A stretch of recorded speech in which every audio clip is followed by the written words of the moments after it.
വലിയ ആവേശമാണ്. കേരളത്തിലെ മുഴുവൻ പ്രവർത്തകരും വളരെ ആവേശമാണ്. നമ്മളെ പ്രാവശ്യം അക്കൗണ്ട് തുറന്നിരിക്കുകയാണ്. ഇടതുപക്ഷവും വലതുപക്ഷവും മാറിപ്പാറി പറഞ്ഞ കാര്യം ഈ കേരളത്തിൽ നമുക്ക് BJPക്ക് അക്കൗണ്ട് തുറക്കാൻ സാധിക്കില്ല എന്നാണ്. അത് ഞങ്ങൾക്ക് സാധിക്കുമെന്ന് ഈ കേരളത്തിലെ ജനങ്ങൾ എല്ലാ മണ്ഡലങ്ങളിലും തൃശ്ശൂരിൽ നമുക്ക് ജയിക്കാൻ വേണ്ടി സാധിച്ചു എന്ന് മാത്രമല്ല, തിരുവനന്തപുരത്തും ആറ്റിങ്ങലിലും ആലപ്പുഴയും ഒക്കെ വളരെ കേരളത്തിന്റെ എല്ലാ മണ്ഡലങ്ങളിലും വളരെ വോട്ട് ഉയർത്താൻ വേണ്ടി ഞങ്ങൾക്ക് സാധിച്ചു. തിരുവനന്തപുരത്ത് വിജയം സാധ്യമായില്ല എന്നുള്ളതൊന്നും നിങ്ങളെ അസ്വസ്ഥപ്പെടുത്തുന്നില്ല?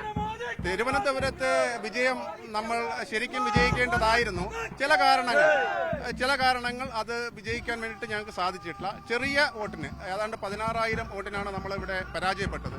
അത് ഞങ്ങൾ ഒരു പരാജയമായിട്ട് കാണുന്നില്ല. കാരണം ഈ തിരുവനന്തപുരത്തെ സംബന്ധിച്ച് വികസനത്തിന് വേണ്ടി അല്ലെങ്കിൽ നരേന്ദ്രമോദി സർക്കാരിന് വേണ്ടിയിട്ട് മുഴുവൻ ജനങ്ങളും 16,000 വോട്ട് കുറഞ്ഞെന്ന് മാത്രമേ ഉള്ളൂ. ബാക്കി എല്ലാവരും ആഗ്രഹിച്ചു തിരുവനന്തപുരത്ത് വിജയിക്കണമെന്നുള്ള. വലിയ ആവേശമാണല്ലേ? അല്ല, ഇത്രയും പ്രായത്തിലിടയ്ക്ക് 45 വർഷമായി ഇതിലേക്ക് വേണ്ടി മരിക്കുകയാണ്. സന്തോഷമായിട്ട് മരിക്കാൻ സർക്കാരിന് കേവല ഭൂരിപക്ഷം BJPക്ക് കിട്ടാത്തതിൽ വിഷമമുണ്ട്. പിന്നെ വിഷമമല്ല, ഇത്രയും കാലം പ്രവർത്തിച്ചിട്ട് വിഷമമല്ലാതെ വിഷമേ ഉള്ളൂ. ഇതിനെങ്ങനെ നേടും? മുതിർന്ന RSS നേതാവ് കൂടിയാണ്. നമുക്കൊപ്പം വലിയ ആവേശത്തിലാണല്ലോ പ്രവർത്തനം. അതെ, വലിയ ആവേശത്തിലാണ്. ഞങ്ങള് നരേന്ദ്രമോദി സർക്കാരിന്റെ 3ാമത്തെ ടേം ഞങ്ങൾ അടിച്ചു പൊളിക്കുകയാണ് ഇവിടെ. ഞങ്ങളുടെ വളരെ സന്തോഷത്തിലാണ്. മാത്രവുമല്ല, കേരളത്തിൽ ആദ്യമായി അക്കൗണ്ട് തുറന്നതിന്റെ സന്തോഷം കൂടി ഇതിന്റെ പുറകിലുണ്ട്.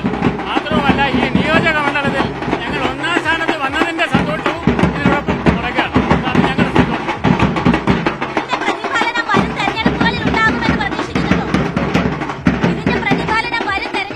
തീർച്ചയായിട്ടും ഇതിന്റെ പ്രതിഫലനം ഇനി നരേന്ദ്രമോദി യുഗമാണ് ഇവിടെ വരാൻ പോകുന്നത്.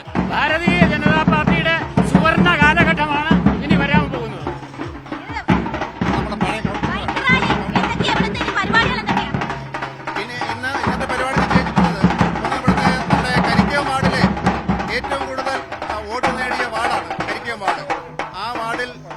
ജനങ്ങൾക്ക് നമ്മുടെ അഭിവാദ്യങ്ങൾ അർപ്പിച്ചുകൊണ്ട് അവർക്ക് നന്ദി അറിയിച്ചുകൊണ്ട് ഞങ്ങളുടെ പ്രവർത്തകർ ഈ കരിക്കം വാർഡിൽ ഒരു ബൈക്ക് റാലി അറേഞ്ച് ചെയ്തിട്ടുണ്ട്. അതേപോലെ തന്നെ സത്യപ്രതിജ്ഞാ സമയത്ത് ഇവിടെ മധുരം പായസം വിതരണം ചെയ്യുന്നുണ്ട്. നമ്മുടെ മുതിർന്ന പ്രവർത്തകർ മുഴുവനും ഇനി ഇവിടെ എത്തിച്ചേരാനുണ്ട്. നമ്മുടെ വാർഡ് കൗൺസിലറാണ് ഇത് ആദ്യമായി ഇവിടെ BJP വലിയ ആവേശമാണല്ലോ. ഇതിപ്പോ കഴിഞ്ഞ 2 തവണയായി വാർഡ് BJPക്കാണ് അല്ലേ?